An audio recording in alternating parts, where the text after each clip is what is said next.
Kamu nggak usah bertanya banyak-banyak ke pasangan kamu yang udah menyelingkuhi kamu. Kenapa dia bisa berselingkuh? Kenapa dia setega itu? Dengan perempuan mana? Dengan laki-laki mana?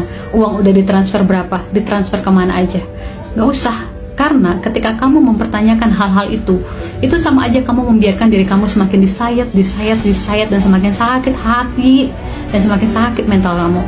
Karena orang-orang yang berselingkuh itu, ketika dia dipertanyakan satu pertanyaan, mereka itu hanya menjawab pada sesuatu yang tidak relevan, tidak logis, nggak masuk akal. Karena apa? Mereka nggak ada akalnya, mereka itu nggak punya hati. Jadi percuma kita berdebat atau berdiskusi atau mempertanyakan kebenaran-kebenaran itu dan ingin tahu alasan mereka kenapa mengkhianati kamu.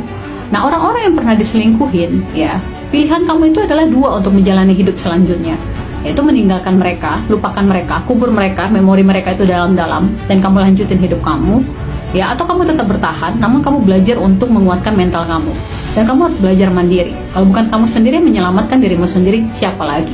Percuma kamu curhat ke teman, ke keluarga, ke saudara, ke siapapun, kalau kamu masih bertahan dengan orang yang suka berselingkuh tersebut, karena nggak akan masuk tuh, ya, nggak akan bisa gitu loh.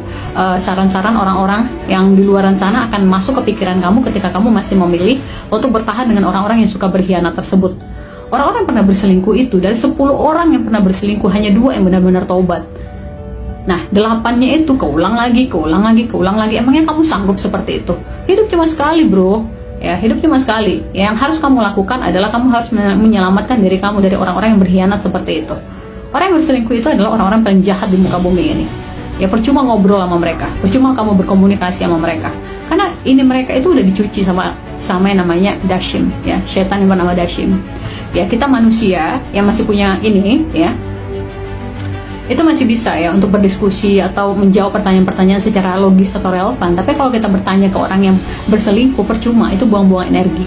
Ingat, selagi kamu masih mempertanyakan kenapa, mengapa, bagaimana, itu hanya seperti menyayat kulit kamu dengan, ya, benda tajam, ya, dengan sajam gitu. Itu akan semakin ngebuat kamu terluka, semakin ngebuat kamu sedih, nggak bisa tidur, overthinking, dan kamu menyalahkan diri sendiri. Nah, aku mau kasih tahu lewat video ini, kalau kamu sampai menyalahkan dirimu sendiri, kamu BO, ya, jangan. Kamu nggak salah, kamu nggak kurang. Yang salah dan kurang adalah mereka. Nah, mulai dari sekarang, kamu jangan lagi bertanya, kamu nggak usah cek-cek handphonenya lagi. Yang harus kamu lakukan adalah pilihannya adalah dua. Kamu pergi, ya, atau kamu stay, tapi kamu harus belajar menguatkan mental kamu. Dan berdoalah, semoga mereka bisa berubah. Dan semoga doa kamu itu sampai ke Tuhan, dan mereka bisa berubah dengan pertolongan dari Tuhan. Dan bisa jadi kamu bertahan itu supaya kamu bisa lebih tabah, dan ketabahan kamu dibayar dengan surga. Nah, itu dia pilihannya. Tapi yang paling penting jangan sampai kamu menyalahkan dirimu sendiri, karena kamu berharga. Orang yang diselingkuh itu orang yang berharga, orang yang punya harga diri, ya. Sementara peselingkuh itu nggak ada harganya, nggak perlu dihormati, nggak perlu dipertanyakan, nggak perlu apa-apa. Mereka adalah manusia paling rendah, paling jahat, yang nggak perlu kita kasih apresiasi apapun. Intinya sekarang selamatkan mental kamu, selamatkan dirimu, kehidupanmu, dan anak-anakmu. Kalau bukan kamu, siapa lagi?